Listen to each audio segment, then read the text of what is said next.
Hi everyone. In this video, I'll be going through some setup guidelines for both PowerSchool and Canvas.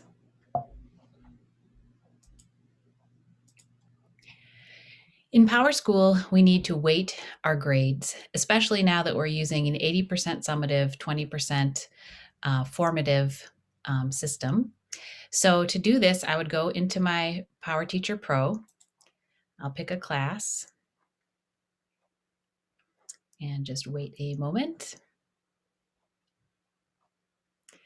And I'm actually going to choose a class that I haven't started teaching yet, and my statistics class for second semester. And then up here in the upper right, I'm going to press this plus button and look at the categories. And if I click View All, I can see what categories already exist. The categories with the little schoolhouse next to them are district-wide categories. So you can see test, summative, formative. Those are district-wide categories. Some of these other categories are categories I've used in the past. And then I've also got categories that I've made for other classes. You can use existing categories, or you can add your own category. For example, I could add a summative category here. I could apply it to some or all of my classes and then hit save to create that category.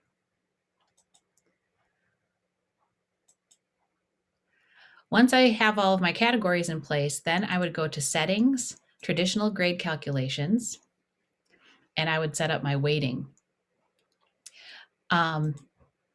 We are recommending that our formative assessments count for 20% of the grade and summative count for 80%. So I have this set up as category weighting.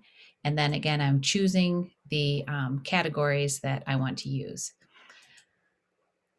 And then I'm going to do that for each term. And in this case, I'm going to make them look identical.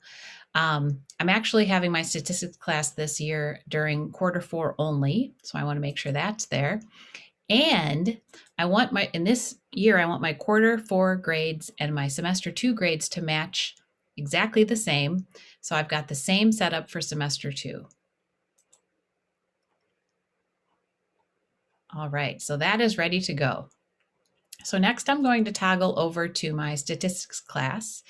And I was just looking at my settings here and my course details. In fact, I think I'm going to add an image to make it look a little bit nicer to my students. And I think I have an image on my desktop. Let's see. So I'm always looking for ways to make things stand out to my students, make it easier for them. But the next thing that I want to do is to set up my grading. So I'm going to click on the assignments button on the left-hand side. And I've already set up this course, so this is what it should look like when I'm finished. But let me show you the steps that I took to get there. First, I need to link Canvas and PowerSchool. And to do that, I'm going to go to the 3 dots and I'm going to import assignment groups. Now, sometimes this process takes a while. Right now, I can see that this is scheduled. And so I'm going to wait for those assignment groups to come in. While I'm waiting, I'll talk a little bit about what I do after the assignment groups come in. After the assignment groups come in and I clean them up, and I'll talk about cleaning them up in a moment, I hit the 3 dots and I'm going to hit the assignment groups weights. So I've chosen formative and summative. Those were the same 2 categories that I'm using in PowerSchool. And then I'm setting the weights as the same in PowerSchool, 20% formative, 80% summative. This way, when I set up my grades, they will be identical in both PowerSchool and in Canvas, and this will minimize confusion for my students and their families. I'm going to click the grades button. And when I do that, I can see my assignment is in here and it's ready to be graded, although my students haven't worked with it yet. Oh, and now I can see that I've got all these extra categories in here. So my syncing must have worked. So I'm going to go back.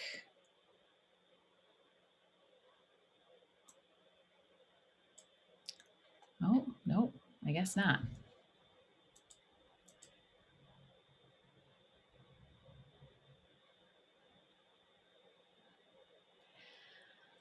Okay, so if my students put their assignments in, I would see a little icon here indicating that. And in order to grade my assignments, I hit the right button and go to the speed grader. And the speed grader will show me my students and will show me their work. And I can enter grades, I can enter comments, I can add attachments, I can add video comments, and I also can add audio comments. One feature I like is to be able to click this button here to go back to my homepage. Okay, a couple of other tidbits. I'd like to have my items in modules so that students can easily find them. Then I link items from the module into a calendar or into a page that I will paste into a calendar. If I do paste things into a page, so for example, I like to make a calendar module.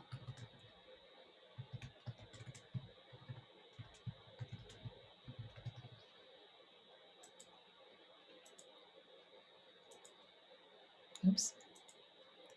And I'm going to put a page here. Pages hold information. Pages are different than assignments. So my page name, let's see, this will be the first day of quarter 4, which is Tuesday, April 6th, 2021, unit 1.1, dot plots. When I'm naming things for my students, I name them with a number and with a title. Students tell me they get confused otherwise. So in this page, I can tell students what to do. I would want to make sure to add my standards. And then I can also insert links from the course. So I could tell the students to look at my notes video, and then I could tell students to finish the assignment. And then I could direct students to that page in the calendar on Tuesday, April 6th. Let's see. Okay, but back to grading. Let's see if my items have arrived. Oh, here they are. So we can see now that all of these different categories are here, and only the 2 that I'm using are weighted in the grade. When I create a new assignment, I want to make sure to put it underneath one of the categories that I'm using. And actually what I will do is I will delete the categories that I'm not using. And this will save confusion on my part and on the part of my students and families. So I would keep going and delete all of that. I'm going to move ahead with this little presentation. There are some screenshots I want to show you. We'll come back to that in a moment. Okay, so when you have your assignments in Canvas, it's good to put them in order, in the order that you assign them, because, hang on a second, in PowerSchool, or I'm sorry, in the Canvas parent view, they will see your assignments in the same order as you place them. So that is an important thing to do. Okay, let's see, where were we? Okay, we had our grading set up in Canvas. That looked good. We had our grading set up in PowerTeacher Pro.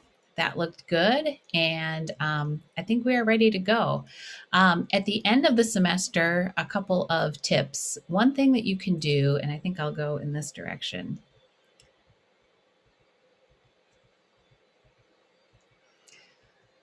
One thing that is a really good practice at the end, pardon me while I click around here.